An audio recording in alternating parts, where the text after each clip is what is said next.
존경하는 국민 여러분, 이하경 국회 부의장님과 선배 동료 의원 여러분, 김민석 국무총리를 비롯한 국무위원 여러분, 법제사법위원회 국회의원 최혁진입니다. 2026년은 역사적인 원주선언이 발표된 지 50주년이 되는 해입니다. 원주선언은 1976년 천주교 원주교구 사제들과 많은 양심적인 종교인들, 시민들이 한 목소리로 유신헌법의 반민주성과 국가 권력에 의한 인권 침해를 비판하며 민주주의와 양심의 자유를 발표한 선언입니다. 그 중심에는 고 지학순 주교와 무의당 장일순 선생이 계셨습니다. 지학순 주교는 유신 체제 하에서 종교인으로서 국가 권력의 폭력과 인권 침해에 맞서며 종교계가 민주화 운동의 주체로 나서는데 중추적 역할을 하셨습니다. 무의당 장일순 선생은 민주주의를 협동생명 공동체라는 생활의 질서로 구현하며 지역 시민사회에 깊이 뿌리내리게 한 사상가이자 실천가입니다. 원주의 민주화 운동은 세 가지 측면에서 이루어졌습니다. 첫째, 군부 독재와 부패 권력에 맞선 정치적 민주주의 운동.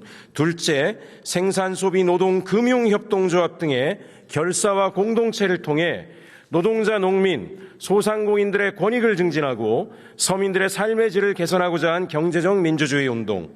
셋째, 민주주의 내재화를 위해 마을 주민 주도의 풀뿌리 자치민주주의 운동이 병행되었습니다.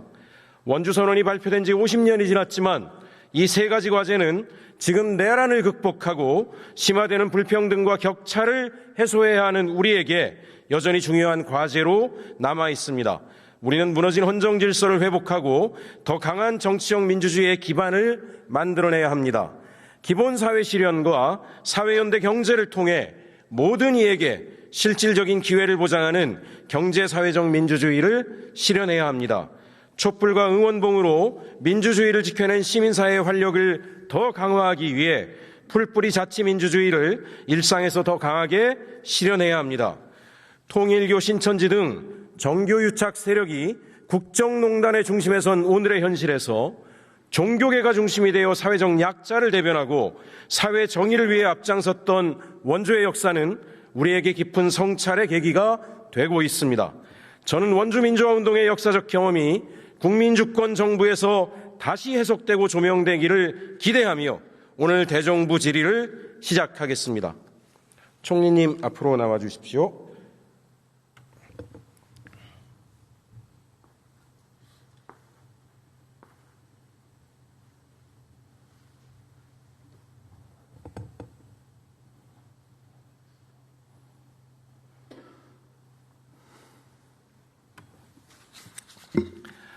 총리님, 통일교와 신천지의 헌정질서 유린과 국정농단 수위가 대단히 심각한 지경에 이르렀다고 생각을 합니다. 이 문제에 대한 총리님의 의견을 듣고자 자리에 모셨습니다. 총리께서도 얼마 전에 SNS에 사입이 이단은 척결해야 할 사회악이라고 밝히신 바 있습니다. 그렇지 않습니까? 네, 종교로서가 아니라 종교를 사칭하거나 또는 어떻든지 간에 본질적으로 정교유착 또는 정치에 대한 매수나 뇌물행위 그리고 정치에 대한 불법 개입 이런 것을 하는 것은 민주사회 차원에서 근본적으로 척결해야 된다고 생각합니다. 예, 맞습니다.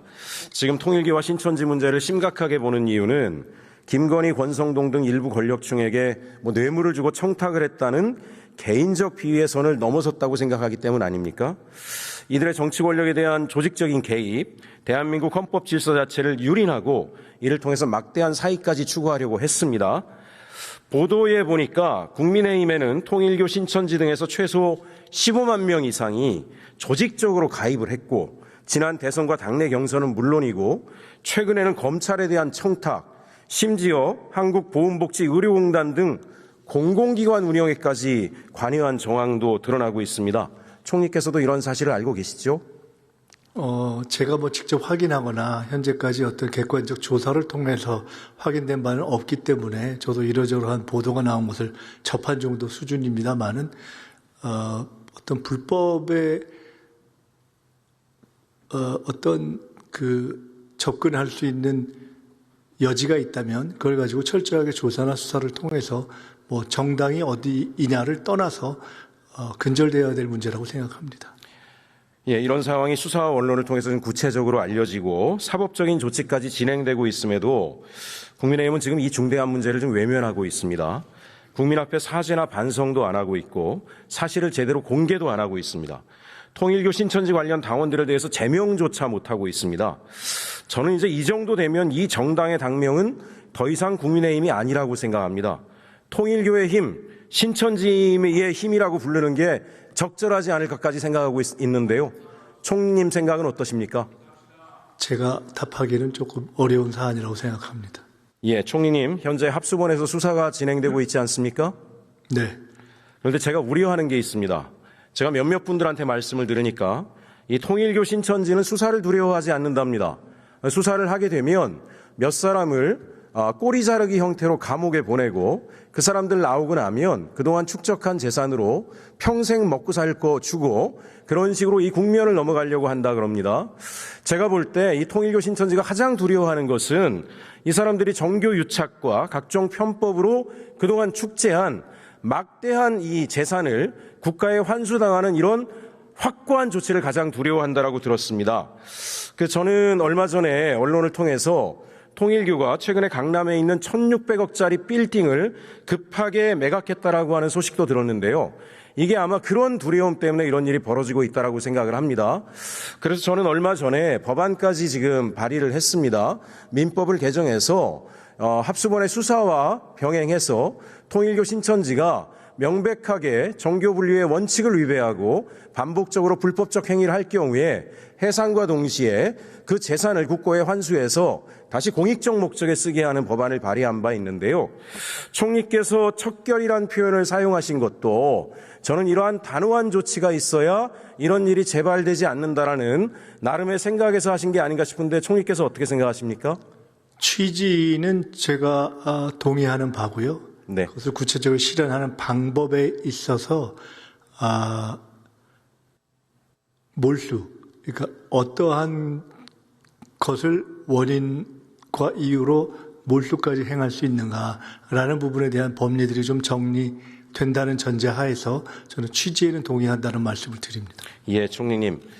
통일교와 신천지가 자신들의 이권 때문에 조직적으로 정교 분리의 그 원칙을 위배한 것인지 또는 국민의힘이 이들의 힘을 빌려서 권력을 찬탈하기 위해서 이들을 활용한 것인지 두 가지 모두가 철저하게 수사되어야 한다라고 생각을 합니다. 총리께서 이 부분에 대해서 적극적으로 관리 감독해 주실 것을 요청드립니다. 네, 합동수사본부에서 잘 수사가 진행되고 있을 것이라고 보고요. 그런 부분에 대해서 포괄적으로 저희들이 지켜보겠습니다. 네, 총리님 자리로 가시고요. 윤호중 행정안전부 장관님 잠깐 나와 주십시오.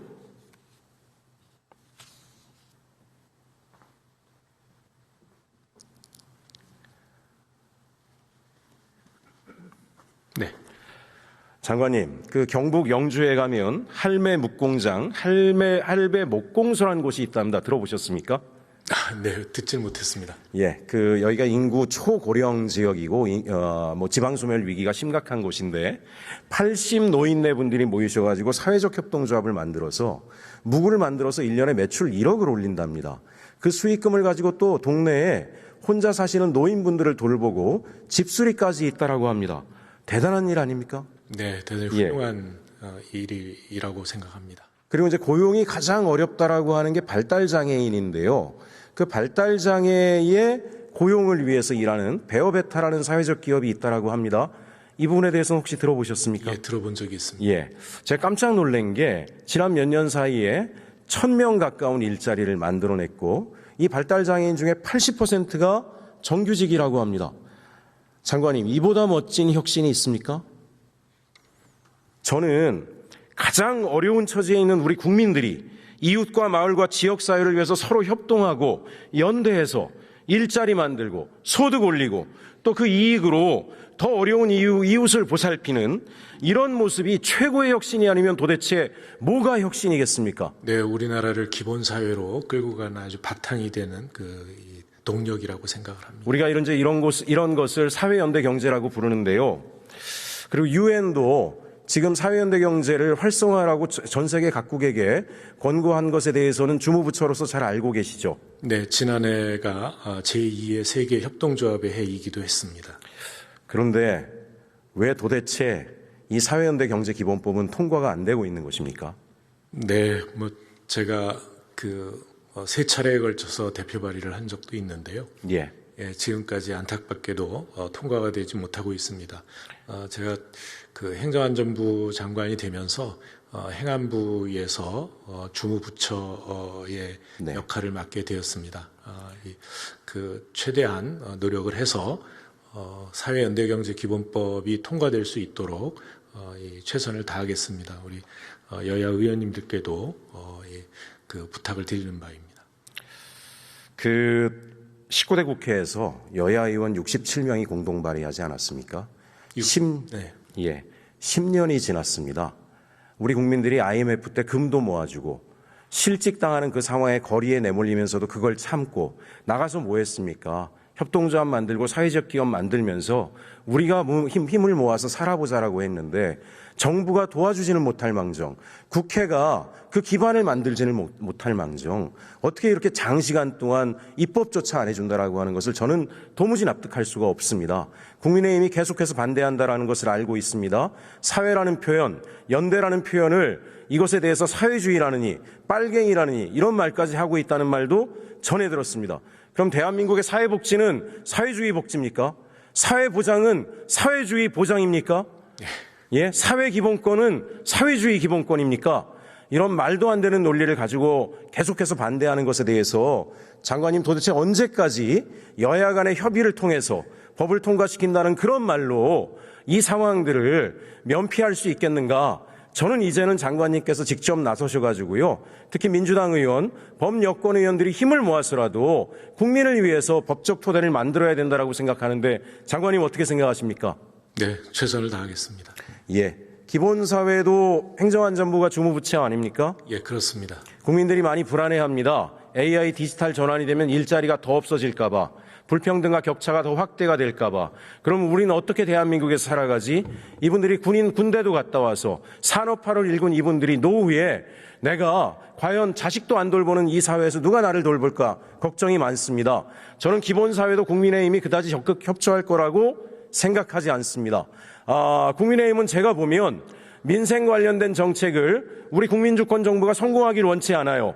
본인들이 대안이 없고 대책이 없으니까 지금 정부가 일을 못하게 만들어서 반사 이익을 얻으려는 그런 부정의 정치만 하고 있습니다. 그걸 기다리지 마시고 강력하게 추진해서 민생을 살릴 수 있는 이 불안한 상황에서도 우리 서민들이 안심하고 살아갈 수 있는 그런 정책 환경을 꼭 만들어 주실 것을 부탁드립니다. 네, 잘 알겠습니다.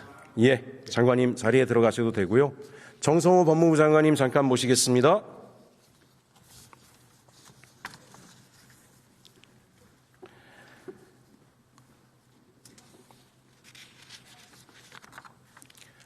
장관님, 최근에 더불어민주당 의총에서 검찰의 보안수사권은 폐지하고 보안수사 요구권 정도만 남기는 것으로 방향을 정했다라고 들었습니다. 일단 저는 법무부의 입장은 잘 모르지만 보안수사권을 폐기하는 것에 대해서 굉장히 환영하나 네. 보안수사 요구권도 남기지 않아야 된다는 생각을 좀 가지고 있습니다. 왜냐하면 보안수사 요구권도 지금 남용되는 사례가 현재도 진행 중입니다. 국민의힘의 자치단체장과 그 주변 측근들의 비리 문제와 관련해서 경찰이 수사를 해서 기소 의견으로 올리는데도 불구하고 검찰이 계속 보안수사 요구를 하면서 시간을 끌고 제가 볼 때는 지방선거 이후까지도 결론을 안 내려고 하는 것이다라는 생각이 듭니다. 제가 장관님 이 논의에서 우려하는 게 있습니다. 보안수사권, 보안수사 요구권, 재기수사권, 이거는 국민의 인권과 권익을 보호하기 위해 생긴 제도 아닙니까? 예, 그렇습니다. 네. 근데 이 제도가 악용돼서 이것들이 특권층과 기득권들을 위해서 악용되기 때문에 이 문제가 된 게 아닙니까? 예, 정경련 의원님, 수사가 1년에 경찰에서 검찰로 송치되는 사건만 해도 꽤 돼. 60만 건 이상, 한 80만 건 되고요. 그 다음에 무혐의 처분이라든가 돼갖고 종결해갖고 송부되는 것만 해도 한 50만 건 정도 가까이 됩니다. 그 중에서 실제로 문제가 되는 것들은 뭐 권한이 남용돼 갖고 문제가 되는 경우는 사실 1%도 안 됩니다. 사실은 보완 수사라기보다도 저는 보완의 필요성을 얘기를 계속 해왔습니다. 그래서 네. 대부분의 형사 사건들, 특히 사회적 약자들, 장애인, 여성들, 우리 사회 소외계층들 이런 분들이 힘이 없을 때 1차 수사기관에서 수사가 제대로 진척이 안 됐을 때 그걸 한번 돌아다보는데 증거가 부족하거라든가 또는 당사자 억울하면 호소할 수 있는 그런 방안이 없을 때 한번 어떻게 그걸 보완할 것인지 이런 점들 좀 함께 고민해 주셨으면 좋겠다라는 생각입니다. 저도 장관님의 말씀에 동의하고요. 한 가지 이제 우려하는 것은 경찰을 견제하냐, 검찰을 견제하냐 이 논의가 중심이 아니고 국민의 인권과 권익을 어떻게 보호하느냐가 중심인데 그 논의를 중심으로 저는 현재 입법 발의를 차라리 그렇다라고 하면 보안 수사권이나 요구권, 재수사권을 국민권익위로 주자, 국민의 권익을 보호하기 위해서 그런 안도 지금 입법 발의를 준비하고 있습니다. 법무부에서도 검찰이냐 경찰이냐를 넘어서 제3의 대안까지 장관님께서 폭넓게 보시고 대통령께서 수기를 하자라고 하셨으니 다양한 국민인권 권익 중심에서 검토를 해 주실 것을 요청드립니다. 다만 수사하고 기소가 이렇게 기계적으로 딱 분리할 수는 없습니다. 이제 수사는 최종적으로 기소를 목적으로 하는 거 아니겠습니까? 기소를 하려고 하면 수사가 증거라든가 어떤 관련자들의 진술이라든가 이런 것들이 기소하기에 합당할 정도로 성숙이 돼야 되거든요. 그런 점에 부족한 점들은 어떻게 보완할 것인지 존경하는 의원님 말씀하는 것처럼 제3의 기관에서 한다고 하면 그에 따른 다른 어떤 문제점들, 시간적인 어떤 지연이라든가 또 추가적인 비용들 이런 것도 종합적으로 함께 고려해 갖고 저는 국회에서 이렇게 좀 수기를 더 해주시고 저희도 적극적으로 참여하도록 하겠습니다. 네, 감사합니다. 들어가시면 되겠습니다.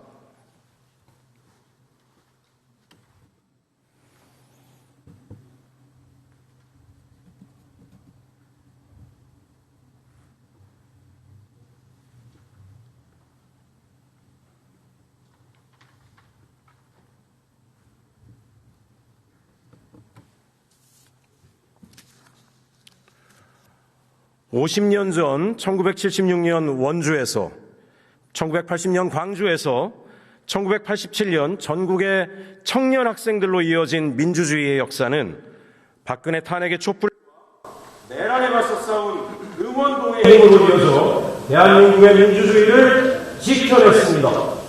이재명 정부는 반드시 검찰개혁과 사법개혁을 완수하여 민주정치의 토대를 단단히 하고 AI 디지털 혁신 성장의 과실이 모든 국민에게 이어질 수 있도록 기본 사회를 실현해야 하며 가장 낮은 곳의 사람들까지도 주권자로서 존엄을 유지할 수 있는 풀뿌리 자치 민주주의를 대한민국의 모든 지역에서 완수해낼 수 있어야 된다고 저는 생각합니다.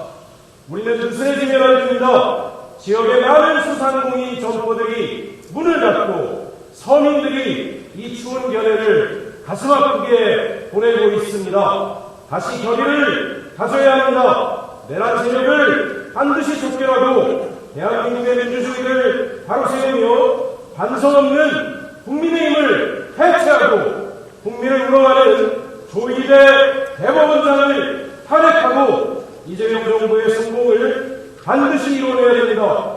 억강대학 대동세상에 새로운 대한민국을 열어가야 합니다.